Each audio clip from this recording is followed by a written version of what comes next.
हमारे सनातन धर्म में अनेकों देवी देवताओं की मान्यता है। इन्हीं में से एक है चौथ माता।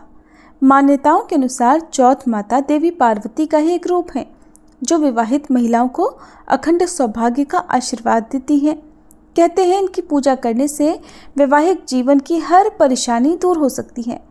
जिस पर भी चौथ माता की कृपा होती है उनके घर में हमेशा सुख समृद्धि और खुशहाली बनी रहती है। चतुर्थी तिथि की देवी हैं चौथ माता। ऐसे में हर महीने की चतुर्थी तिथि पर चौथ माता की कथा पढ़ने या सुनने का भी नियम है। प्रिय भक्तजनों, आज की इस वीडियो में मैं आपको सुनाने जा रही हूँ चौथ माता की दुर्लभ और पौराणिक कथा, जिसे आप सभी भक्तजनों को पूरा अवश्य सुनना चाहिए, क्योंकि चौथ माता की कृपा से सभी दुख दूर हो जाते हैं और मनोकामनाएं भी पूर्ण होती हैं।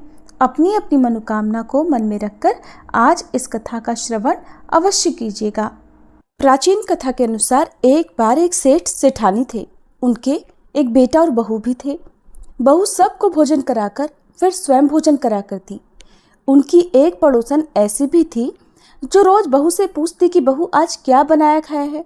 बहू कहती ठंडो बासी। एक दिन उसके पति ने ऐसा सुनकर विचार किया कि आज तो पकवान बनाए जाएं, फिर देखें मेरी पत्नी क्या कहती है। उसने तरह तरह के पकवान बनवाए और घर के सभी लोगों ने एक साथ बैठकर भोजन किया। आज भी पड़ोसन ने पूछा तो बहू ने वही कहा, ठंडो बासी। सेठ के लड़के ने सोचा हो ना हो कोई बात जरूर है जिस कारण मेरी पत्नी ऐसा कहती है। फिर उसने अपनी पत्नी से पूछा, तुम रोज ठंडो बासी खाया ऐसा क्यों कहती हो, जबकि हम सब ने तो एक साथ बैठकर कई तरह के पकवान खाए थे।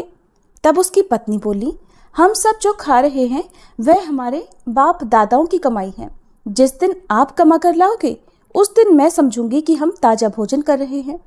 सेठ के लड़के ने इस बात पर खूब विचार किया। फिर एक दिन अपनी माँ से बोला, माँ मैं एक बड़े शहर में पैसे कमाने जा रहा हूँ। माँ बोली, बेटा हमारे पास तो इतना धन है कि खाए नहीं खाया जाएगा। माँ के मना करने पर भी बेटे ने खुद कमाने का निश्चय कर लिया और जाते समय अपनी पत्नी से बोला कि मैं जब तक कमाकर बहुत सारा धन लेकर वापस ना लौटाऊं तुम चूल्हे की आग मत बुझने देना। और फिर एक दिन चूल्हे की आग बुझ गई। तब वह मनी मन घबराने लगी, कहीं मेरे पति पर कोई संकट तो नहीं आ पड़ा। जल्दी से पड़ोस में से आग लाकर चूल्हे में रख दूं, ऐसा सोचकर वह पड़ोस में गई।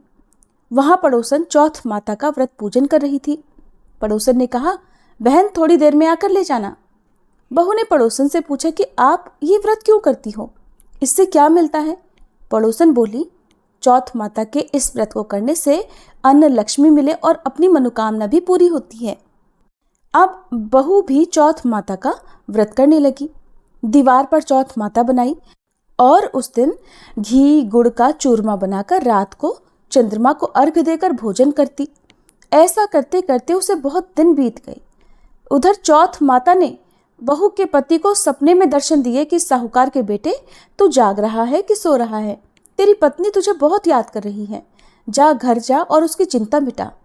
तो दुकान खोलकर कंकु केशर का पगलिया बना के बैठ जाना, आज तेरा सारा हिसाब किताब चुकता हो जाएगा। अब तो चौथ माता ने जैसा कहा था वैसा ही हुआ। उसने घर जाने की तैयारी की और गाड़ी भरकर धन दौलत लेकर चल पड़ा। रास्ते में एक बड़ा सा काला नाग फन फैलाए बैठ गया और बोला, आज तो मैं तुझे डसूंगा, छोड़ूंगा नहीं, तेरी उम्र पूरी हो गई है। सेठ का लड़का बोला, आज चौथ माता ने मुझे सपना दिया तो मैं अपनी पत्नी से मिलने घर जा रहा हूँ। वहां मेरी पत्नी मेरा इंतजार कर रही होगी, बहुत चिंता कर रही होगी। मैं उससे मिलकर जरूर वापस आऊंगा, तब तुम मुझे डस लेना। नाग बोला, तुम अगर शपथ लेकर जाओ तो ही मैं तुम्हें जाने दूंगा, अगर तुम लौट कर नहीं आए तो मैं तुम्हारे घर पर आकर ही तुम्हें डस लूंगा। इस प्रकार साहूकार का वह बेटा सांप को वचन देकर अपने घर पहुंच गया। वहां सभी से हंसी खुशी से मिला और भोजन करके फिर एक कोने में उदास होकर बैठ गया। उसकी पत्नी ने उदासी का कारण पूछा तो पति ने काले नाग वाली बात बताते हुए कहा, अगर मैं उसके पास नहीं जाऊंगा तो वो घर आकर ही मुझे डस लेगा। पत्नी बहुत चतुर थी, बोली, आप घबराओ नहीं, लेट जाओ, मैं एक उपाय करती हूँ। पत्नी ने कमरे की 7 पैड़ी धोई। पहली पैड़ी पर रेत, दूसरी पर इत्र, तीसरी पर गुलाल, फूल, चौथी पर कंकु केशर, पांचवी पर लड्डू पेड़ा, छठी पर गादी गलीचा और सातवीं पेढ़ी पर दूध से भरकर कटोरा रख दिया। इस प्रकार वह सातों ही पैड़ी सजाकर बैठ गई। आधी रात होते ही वह नाग आकर पैड़ी चढ़ने लगा। पहली पैड़ी पर रेत में लौट गया और कहने लगा, सेठ की बहू ने आराम तो बहुत दिया, लेकिन क्या करूं, वचन से बंधकर यहाँ आया हूं, इसलिए डसूंगा तो मैं जरूर।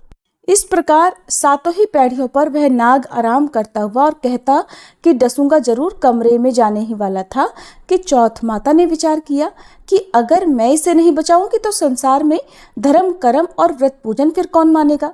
अब तो गणेश जी, चंद्रमा जी और चौथ माता ने साहूकार के बेटे को बचाने का विचार किया। चंद्रमा जी ने उजाला कर दिया, चौथ माता ढाल बन गई और गणेश जी ने तलवार लेकर नाग को मार दिया और ढाल से ढक दिया। बहू भी थकी हारी सो गई। दिन हुआ तो लोग बेटे से मिलने आए, परंतु बेटा बहू तो उठे ही नहीं थे। बहुत देर हो गई तो माँ उन्हें उठाने के लिए गई। माँ ने सातों पैड़ियों पर जो कुछ देखा तो बहुत घबराई और जोर से बेटे बहू को आवाज़ लगाई।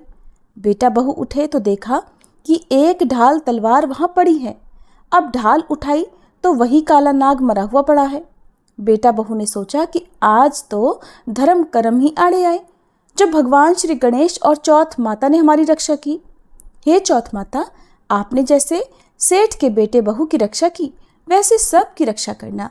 प्रेम से बोलिए चौथ माता की जय। ये थी आज की कथा। अगर आपको अच्छी लगी हो तो वीडियो को लाइक और चैनल को सब्सक्राइब नहीं किया हो तो ज़रूर कर लीजिएगा, ताकि इसी तरह की कथाएं आप हमारे चैनल पर हर दिन सुन सकें।